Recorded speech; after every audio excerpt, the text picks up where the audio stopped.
تہذیب ہے تو مغربی، تمدن ہے تو مغربی، وضع میں تم ہو نصارہ تو تمدن میں ہنود، یہ مسلمان ہے جنہیں دیکھ کے شرمائے یہود۔ اٹھو صلاح الدین ایوبی کے فرزندوں، اس غازی کے افسانے کو دہرانے کا وقت آیا۔ نحمدہ ونصلی علی رسول الکریم، اما بعد فاعوذ باللہ من الشیطان الرجیم، بسم اللہ الرحمن الرحیم۔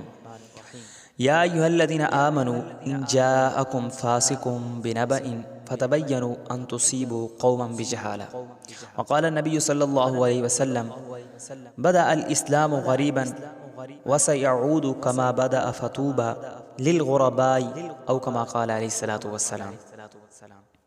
اپنے مرکز سے اگر دور نکل جاؤ گے، اپنے مرکز سے اگر دور نکل جاؤ گے، خاک بن جاؤ گے، افسانوں میں ڈھل جاؤ گے۔ اپنی مٹی پر چلنے کا سلیقہ سیکھو، اپنی مٹی پر چلنے کا سلیقہ سیکھو، سنگ مرمر پہ چلو گے تو پھسل جاؤ گے۔ سامعین محترم، زیر لب موضوع جب میری آنکھوں کے سامنے آیا اصلاح معاشرہ، تو میں لمحات کی شکستہ زمین پر باطل کی بے رحم موجوں کی تھپیڑوں پر مسلمانوں کی بے بسی کا بوجھ اٹھائے اپنے ٹوٹے ہوئے دل کے اوضاع کو سمیٹ کر سائے کی مانند رینگ رہا تھا۔ میری سوچوں کی راہداری اصلاح معاشرہ کے بنجر ٹیلوں میں جا کر گم ہو جاتی ہے، تو میں تھک کر اپنے بدن کے شکستہ سائے میں بیٹھ جاتا ہوں۔ جب میں اپنے ضمیر کو جھنجھوڑتا ہوں تو حلق سے گزر کر الفاظ میری زبان سے ادا ہوتے ہیں اور ہونٹوں پر آ کر تمازت سے پگھل جاتے ہیں۔ پھر میں معاشرہ کا زوال اپنے ہاتھوں کی لکیروں میں تلاش کرنے کی کوشش کرتا ہوں، تو زبان و بیان سے پردہ اٹھ جاتا ہے اور صدا آتی ہے کہ معاشرہ نے قرآن و سنت اور اسلامی اصولوں کو پس پشت ڈال دیا ہے۔ اس کی تائید میں قرآن پکار اٹھتا ہے، وقال الرسول یا رب ان قوم اتخذوا هذا القرآن مہجورا۔ میرے سامعین محترم، رسالت مآب کا سورج طلوع ہونے سے قبل اگر میں معاشرہ میں نظر دوڑاتا ہوں تو وَإِذَا بُشِّرَ أَحَدُهُمْ بِالْأُنثىٰ ظَلَّ وَجْهُهُ مُسْوَدًّا وَهُوَ كَظِيمٌ جیسا مفہوم بھی میری نظروں سے گزرتا ہے۔ کہیں لَئِنْ أَنجَيْنَا مِنْ هَٰذِهِ لَنَكُونَنَّ مِنَ الشَّاكِرِينَ جیسا مفہوم بھی جھوم جھوم کر یہ اعلان کرتا ہے کہ ہر طرف بت پرستی عام تھی، لوگ ایک دوسرے کے خون کے پیاسے تھے، عورت کو ٹیشو پیپر کی طرح استعمال کیا جاتا تھا، بچیوں کو زندہ درگور کیا جاتا تھا، ڈاکہ، زنا، قافلوں کو لوٹنا ان کا رویہ بن چکا تھا۔ تو لقد من اللہ علی المؤمنین اذ بعث فیہم رسولا کی بشارت کے تحت انما بعثت لاتمم مکارم الاخلاق کا درس دینے والا وہ سورج طلوع ہوا جس نے بگڑے ہوئے معاشرے کو کنتم علی شفا حفرۃ من النار کی گھاٹی سے رضی اللہ عنہم ورضوا عنہ کے سرٹیفکیٹ دے دیے۔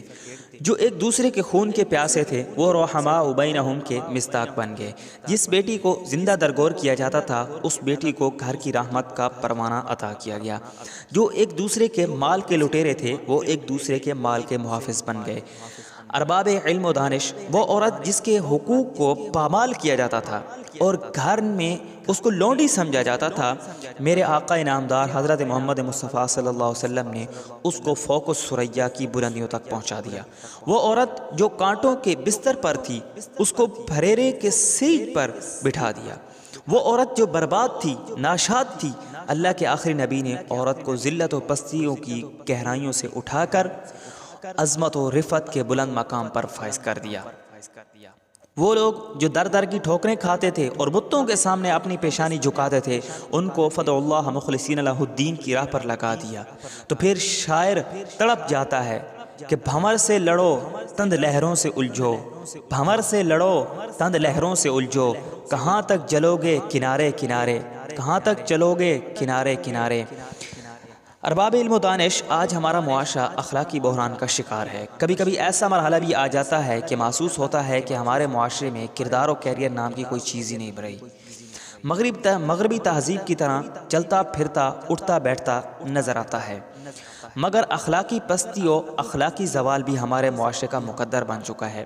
ان حالات میں ہمیں اخلاق و کردار کی دولت وہاں سے ملے گی جن کی زندگی اخلاق و کردار کا سب سے اعلیٰ و عرفہ نمونہ تھی۔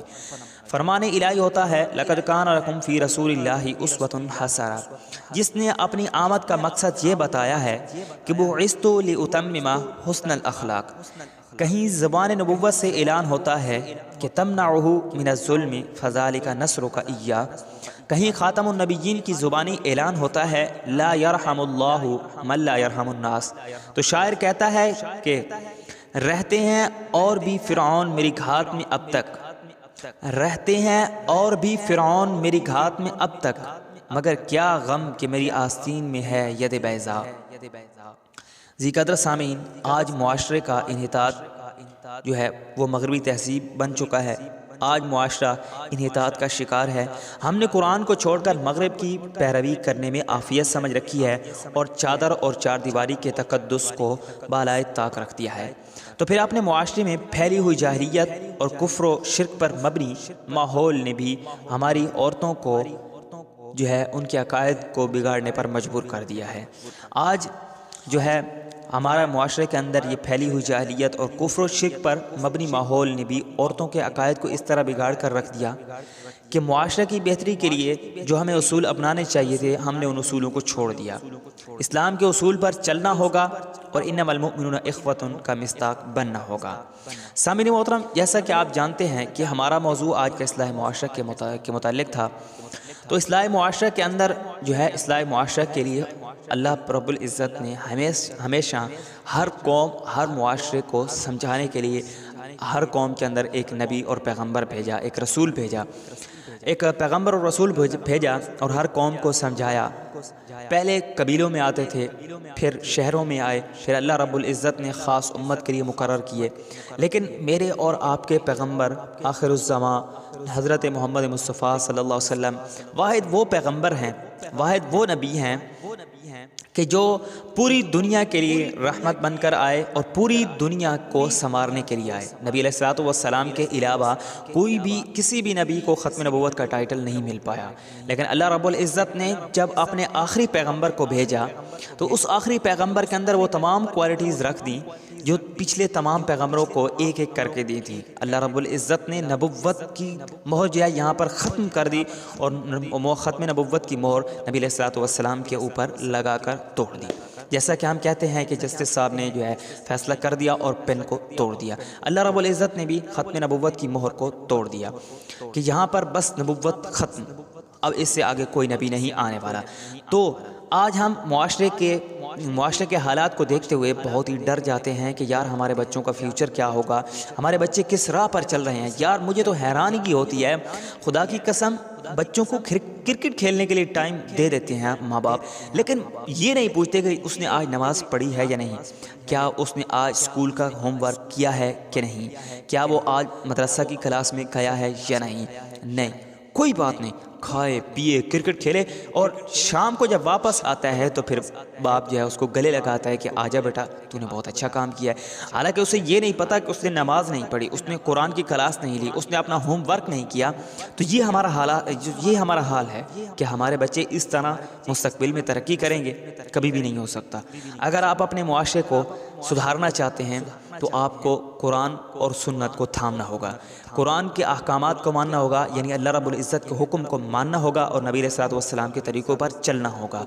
اس طرح سے ہی ہم خود، ہماری بیوی، ہمارے بچے، ہماری مائیں، ہماری بہنیں اور ہماری بیٹیاں جو ہیں وہ سدھر سکتی ہیں۔ اور اگر ہم اس سے ہٹ کر کوئی کام اپناتے ہیں تو واللہ باللہ میں آپ کو گارنٹیڈ قسم اٹھا کر کہہ سکتا ہوں الحمدللہ کہ آپ کا معاشرہ کبھی بھی نہیں سدھر سکتا، کبھی بھی نہیں سدھر سکتا۔